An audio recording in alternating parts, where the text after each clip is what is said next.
Olá, tudo bem com você? Estamos meditando na Bíblia em ordem cronológica. Chegamos a Atos capítulo 4. E como sempre eu peço que você dê o seu joinha, partilhe esse vídeo com mais pessoas e, como sempre, começamos com a nossa oração. Meu Deus, estamos aqui para ouvir a Tua voz. O Senhor é a luz que ilumina todo o nosso caminho. Fale conosco, nos abençoe e traz, meu Deus, a luz da salvação sobre o nosso ser. Amém. Graças a Deus. Atos capítulo 4. E estando eles falando ao povo, sobrevieram os sacerdotes e o capitão do templo e os saduceus. Comentário: os saduceus formavam uma espécie de partido religioso judeu composto basicamente de aristocratas ricos de Israel. Eles formavam uma facção religiosa que discordava dos fariseus quanto à interpretação da lei. Isto é, enquanto os saduceus não acreditavam na ressurreição e na existência de anjos e de demônios, os fariseus criam na ressurreição futura dos mortos. No entanto, eram hipócritas e foram muitas vezes censurados pelo Salvador. Embora divergissem entre si em alguns aspectos, esses dois grupos se opuseram à palavra anunciada pelo Senhor Jesus e juntos trabalharam para levá-lo à crucificação. Mais detalhes sobre os fariseus e saduceus nas notas de Marcos 7 e 12. Bom, saduceus, fariseus eram seitas, né? Os escribas eram seitas que divergiam em algumas ideias, mas quando era para o mal se juntavam. E aqui, veja que o Senhor Jesus já tinha advertido aos próprios discípulos que eles seriam entregues, que haveria muitos problemas. E aqui começou eles, porque eles tinham acabado de curar aquele homem, né? Então houve um grande alvoroço e agora esse alvoroço daquele homem curado chamou a atenção desses príncipes, como eles são chamados.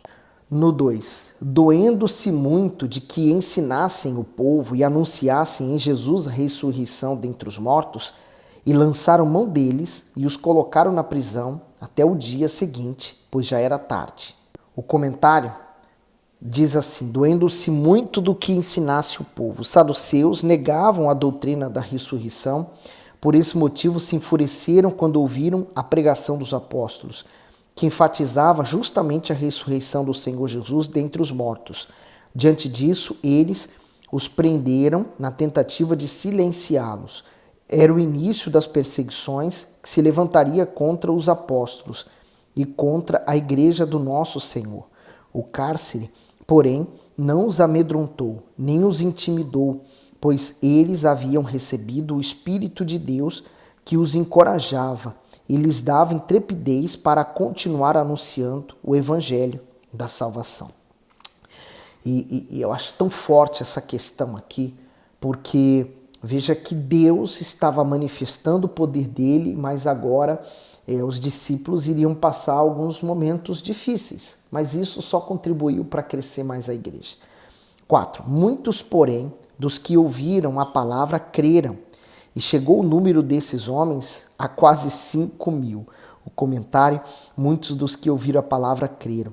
Com a prisão de Pedro e de João aconteceu o contrário do que os religiosos esperavam. Isto é, ao invés de o cárcere apagar o fogo da fé, só o fez aumentar, pois milhares de pessoas creram na palavra de Deus e se converteram. A perseguição jamais impediu o avanço da igreja do nosso Senhor, porque ela é conduzida pelo poder e pela unção do Espírito Santo. Essa é a razão pela qual nenhum poder neste mundo é capaz de detê-la. E eu acho isso perfeitamente maravilhoso, né?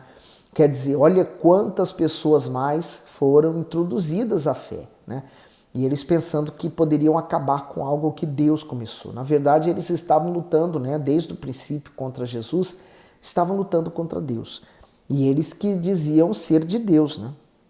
5. E aconteceu no dia seguinte reunirem-se em Jerusalém os seus principais, os anciãos, os escribas, e Anás, o sumo sacerdote, Caifás, e João e Alexandre, e todos quantos havia da linhagem do sumo sacerdote, e pondo-os no meio, perguntaram: com que poder ou em nome de quem fizeste isto? o, o nome que eles mais temiam, né? O nome que o diabo também teme. Então Pedro, cheio do Espírito Santo, lhe disse: principais do povo, e vós, anciãos de Israel. Então, aqui o Espírito Santo iria usar Pedro para, naquele momento, falar, né? Falar com aqueles que eram os principais. Eles tinham que ouvir isto. E foi um momento propício. 9. Visto que hoje somos interrogados acerca do benefício feito a um homem enfermo e do modo como foi curado, seja conhecido de vós todos e de todo o povo de Israel que, em nome de Jesus Cristo, o Nazareno, aquele a quem vós crucificastes e a quem Deus ressuscitou dentre os mortos, em nome deste é que este está são diante de vós. Ele é a pedra que foi rejeitada por vós, os edificadores, a qual foi posta por cabeça de esquina. E em nenhum outro há salvação, porque também debaixo do céu nenhum outro nome há dado entre os homens pelo qual devamos ser salvos. O comentário: cheios do Espírito Santo. A essência do livro de Atos é a ação do Espírito Santo por meio dos apóstolos e da igreja. Primeiro, ele aparece enchendo com a sua presença aqueles que o buscam. Em seguida, se derrama sobre os que necessitam do seu poder e ainda se revela como inspirador, como neste caso em que Pedro, mesmo sendo iletrado, fez um discurso ousado e cheio de sabedoria. Quando os apóstolos foram interrogados e pressionados pelo Sinédrio, Pedro se mostra totalmente diferente daquele que, por medo de morrer, negou o Salvador 3 vezes. Foi preciso muita coragem para dizer que o Senhor Jesus, a quem os religiosos haviam crucificado, não estava morto, e sim vivo, realizando milagres como o do coxo de nascença. Isto é uma prova de que uma pessoa cheia do Espírito Santo possui a personalidade de Deus dentro de si. E de fato, né? É um testemunho a respeito de Pedro nessa passagem, porque Pedro se tornou outra pessoa de fato e completamente diferente, né? E até na forma dele falar. No 13, então eles, vendo a ousadia de Pedro e João, e informados de que eram homens sem letra e indoutos, maravilharam-se e reconheceram que eles haviam estado com Jesus. O comentário diz: homens sem letra e indoutos. Os escribas se surpreenderam com os apóstolos, não apenas por eles não saberem ler ou escrever, mas também por não terem sido ensinados na lei. Quer dizer, como eles poderiam falar com tamanha sabedoria se eram leigos quanto às tradições e às escrituras? Diante daquela ousadia no falar, os escribas só puderam concluir que aqueles homens realmente haviam sido discípulos do Messias, uma vez que ele mesmo, não tendo sido educado na tradição teológica dos escribas, também falava com poder e grande autoridade perante todos.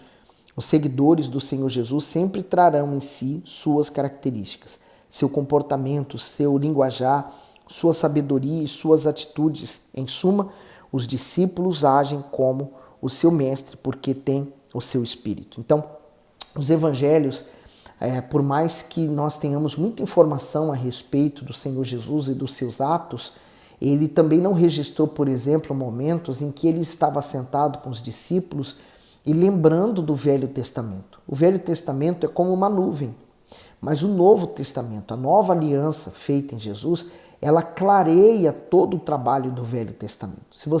Nós vamos perceber isso depois nas cartas de Paulo, por exemplo, que ele faz uso muito de Isaías, Ezequias.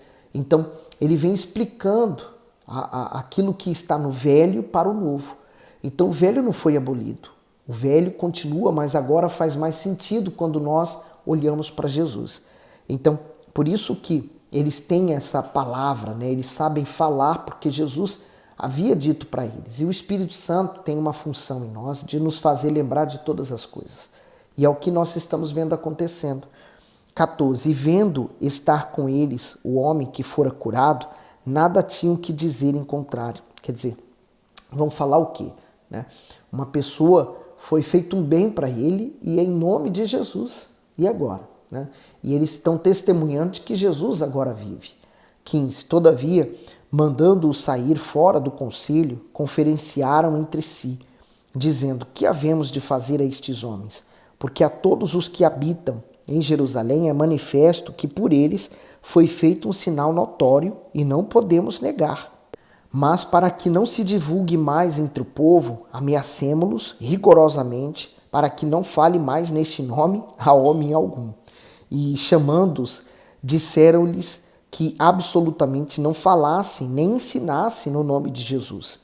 Respondendo, porém, Pedro e João lhe disseram: julgai vós se é justo diante de Deus ouvir-vos antes a vós do que a Deus, porque não podemos deixar de falar do que temos visto e ouvido.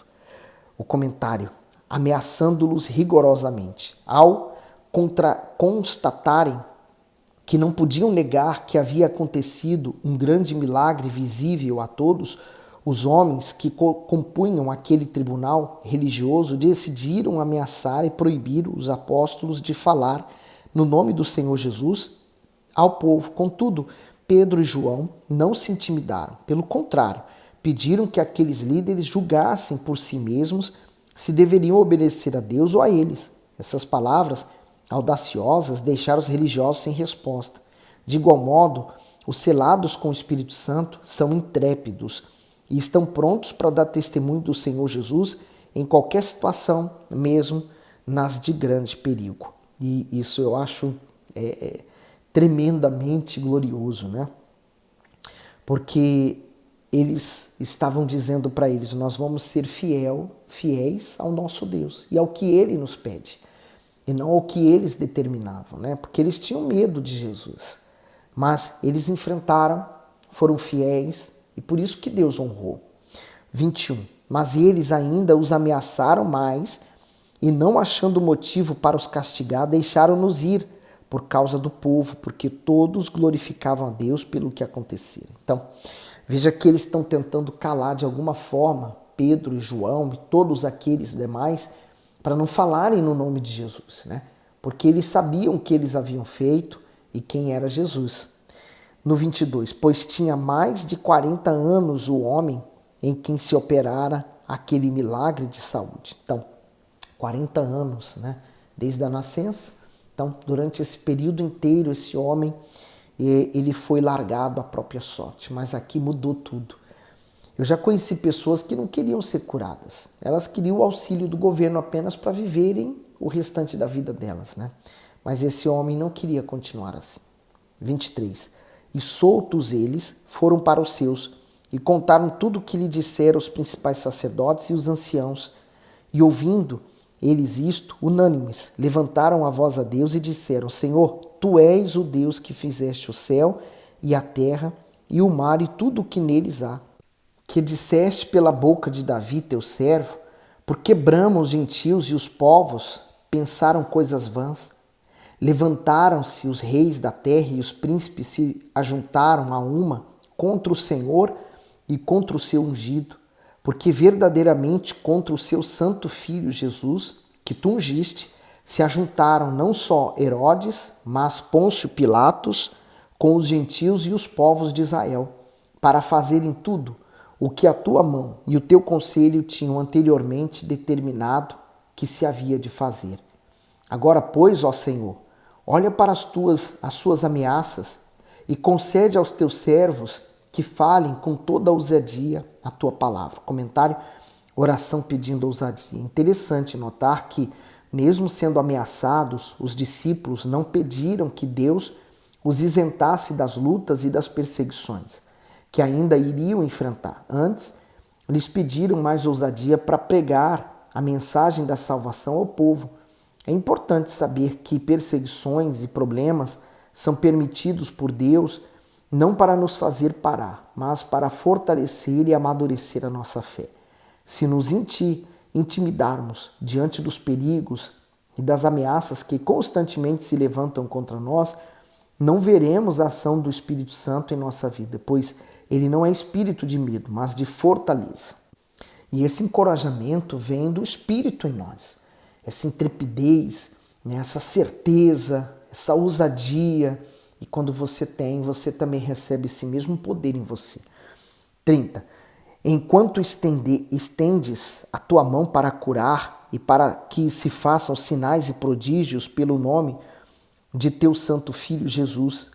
E tendo orado, moveu-se o lugar em que estavam reunidos, e todos foram cheios do Espírito Santo e anunciavam com ousadia a palavra de Deus. Comentário: cheios do Espírito Santo. Deus respondeu a oração dos seus servos, derramando imediatamente o seu Espírito sobre todos os que estavam reunidos naquele lugar. Depois, com ousadia, eles passaram a anunciar a palavra de Deus. Veja que a principal característica da pessoa que possui a plenitude do Espírito Santo é o seu intenso desejo de falar do Senhor Jesus a todos. Nada é capaz de intimidá-la, pois dentro do seu ser jorra a água da vida, que lhe dá poder e ousadia para ser testemunha do Senhor Jesus. Então, é o que nós temos dito aqui, né? A pessoa, quando ela tem esse encontro com o Senhor Jesus, é impossível calá-la. 32.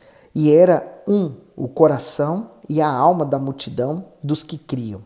E ninguém dizia que coisa alguma do que possuía era sua própria, mas todas as coisas lhe eram comuns. Então, entenda a unidade, né? Quando há divisão, então há destruição. O Senhor Jesus falou que se um reino estiver dividido, ele não consegue vingar, subsistir. Então, porque eles estavam unidos, isso trazia mais força. Então, aonde você acha que você vai encontrar mais força? Dentro da igreja ou fora da igreja? Aí você diz, mas lá na igreja tem pessoas assim, tem pessoas assado. É verdade.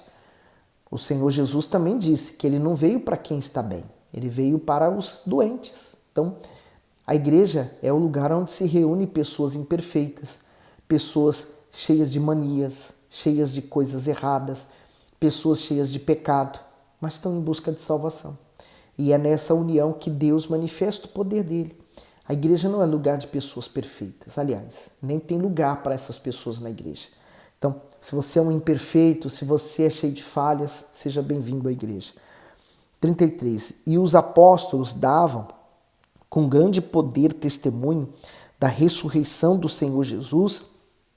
Em todos eles havia abundante graça. Não havia, pois, entre eles necessitado algum, porque todos os que possuíam herdades ou casas, vendendo-as, traziam o preço do que fora vendido e o depositavam aos pés dos apóstolos. Não havia obrigação a isso, mas eles faziam por espontaneidade, para que eles pudessem viver em comunidade. No 35, e repartiam-se a cada um, segundo a necessidade que cada um tinha. Então José, chamado pelos apóstolos Barnabé, que traduzido é filho da consolação, levita, natural de Chipre, possuindo uma herdade, vendeu-a e trouxe o preço e o depositou aos pés dos apóstolos. O comentário era o coração e a alma. Esses versículos mostram com clareza como viviam os primeiros cristãos. A ação do Espírito Santo entre eles era tão intensa que não havia lugar para o egoísmo nem partidarismo.